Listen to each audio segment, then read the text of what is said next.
Hinahamon ko ang Kongreso nang maging makatotohanan sa kanilang sinumpaang tungkulin. Dapat ay balikan nila ang prinsipyo ng separation of powers.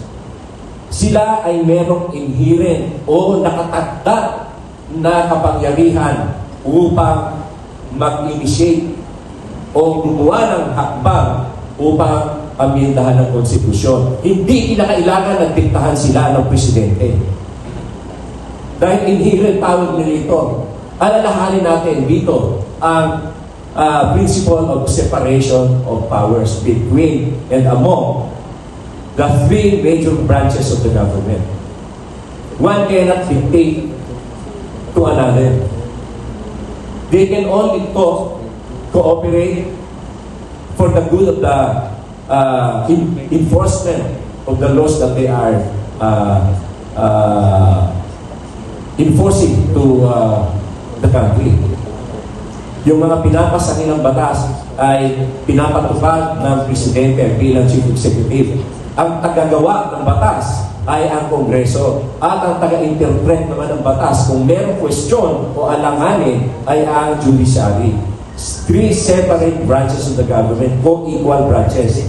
So don't tell me na hindi ka gagawa, kung ikaw Kongreso, hindi ka gagawa ng hakbang unless sabihin ng Presidente.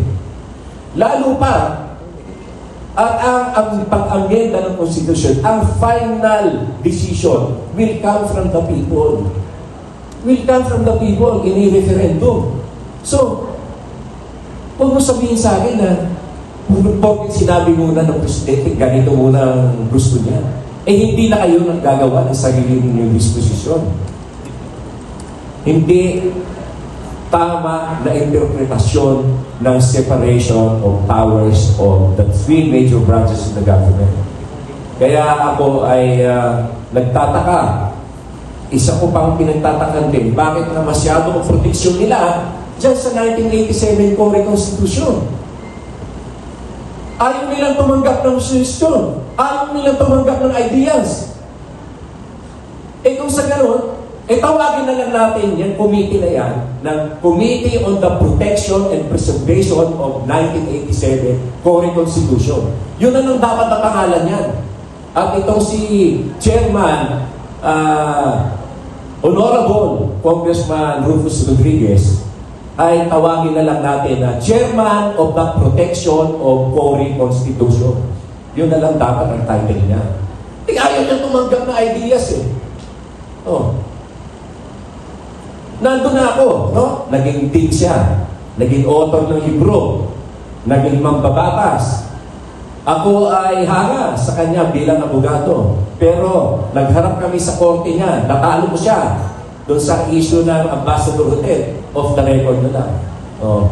Doon sa issue ng Sereno, talo siya doon. Panalo ko. Doon sa issue ng Elizabeth, natalo din siya. Panalo ko. Oh. So it doesn't mean na porkit din ka, porkit mambabatas ka, porkit author ka ng libro, ikaw lang ang tama. O please lang, huwag nyo na lang banggitin ko yung mga pinanalunan ko sa kanya. Hindi nga. Dapat bilang mambabatas, dapat bukas ang isip mo sa mga pangangailangan ng panahon.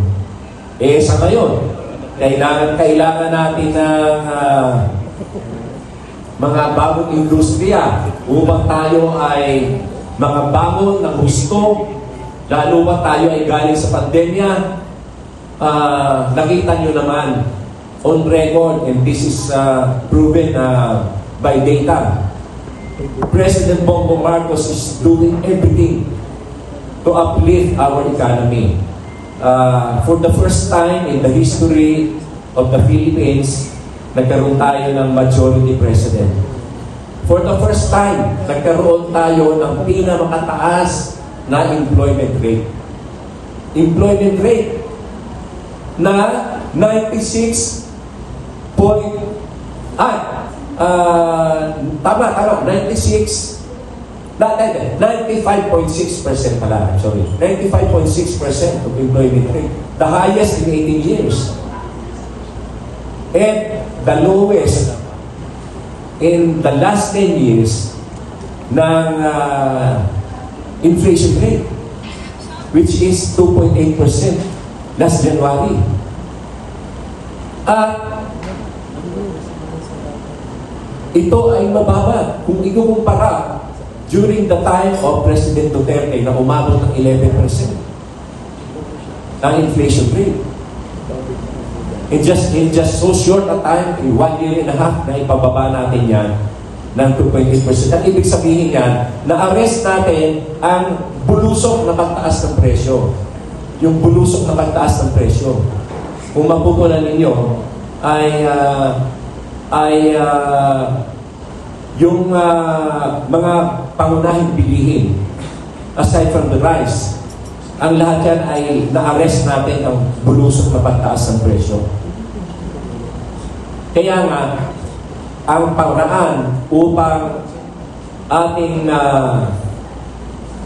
maibsan ang hirap ng ating mga kababayan ay dapat magkaroon tayo ng malawakan na industriyang muli dito sa Pilipinas. Noong panahon ni Presidente Marcos Sr., napakaganda ng industriya ng Pilipinas. Nandito ang mga multinational companies. Noong nagkaroon ng 1987 Fifth People's Revolution,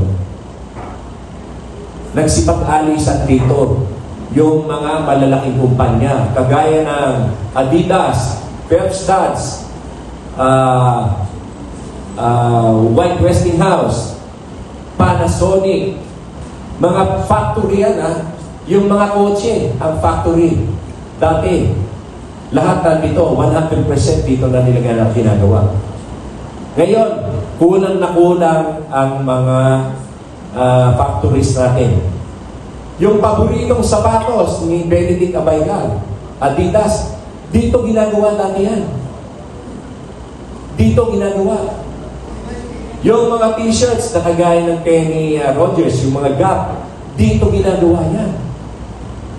Eh, nung magkaroon ng 1987 Constitution, nagka-brown out, panay pa ang rally ng strike ng mga union na hindi na kontrol. Panay ang brown out, panay pa ang barilan ng mga NPA, panay ang kidnap sa mga expats. So ano nangyari? Nagsialisan dito yung mga multinational companies. Milyong Pilipino ang nawalan ng trabaho. Kaya yan ang gusto natin ibalik. Kaya ang focus ni Presidente Bongbong Marcos ay ang economic provisions upang mabuhay muli ang ating industriya. Upang mabuhay muli at magkaroon ng milyong trabaho para sa mga Pilipino. Eh ang nangyayari ngayon, lahat ng ating produkto, ultimong shampoo, conditioner, toothpaste, lahat yan ay hindi na ginagawa dito.